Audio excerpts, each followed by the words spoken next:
84 कोस ब्रज पैदल परिक्रमा में सर्वप्रथम यमुना जी के दर्शन का महत्व है। यमुना जी के दर्शन पूजन करने के पश्चात जो प्रथम सबसे महत्वपूर्ण पड़ाव आता है वो आता है राधा कृष्ण के विवाह स्थली भांडीर वन। जैसे कृष्ण ने हमेशा राधा को अपने पहले रखा था, उसी तरह उन्होंने इस परिक्रमा में भी सर्वप्रथम उसी स्थल को रखा है जहाँ साक्षात रूप से ब्रह्मा जी द्वारा राधा और कृष्ण का विवाह हुआ था। भांडीर वन में प्रगाढ़ प्रेम के अध्याय का हर आखर साक्षात हो उठता है। स्वयं ब्रह्मा जी ने इस वन में आकर राधा कृष्ण का विवाह कराया था।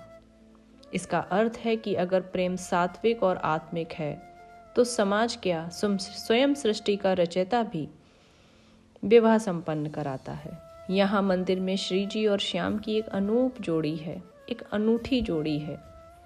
यहाँ पर कृष्ण के हाथ में न सुदर्शन चक्र है न बंसी है।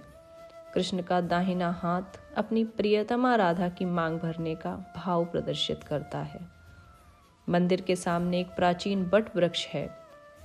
इसी वृक्ष के नीचे राधा कृष्ण का विवाह हुआ था और ये वृक्ष स्वतः ही 4 मोटी टहनियों पर मंडप बनाए हुए है और एक टहनी दोनों वृक्षों को जोड़ते हुए ऐसी प्रतीत होती है जैसे स्वयंभू गठबंधन बांध रही हो। ये एक लौता स्थान है जहाँ कृष्ण के हाथों में मुरली चक्र या कोई शक्ति नहीं बल्कि पूर्ण रूप से समर्पण, प्रेम और सिंदूर है और वो उसी में अपनी छवि में रमे हुए हैं जिस प्रेम के लिए उन्हें ये संसार जानता है।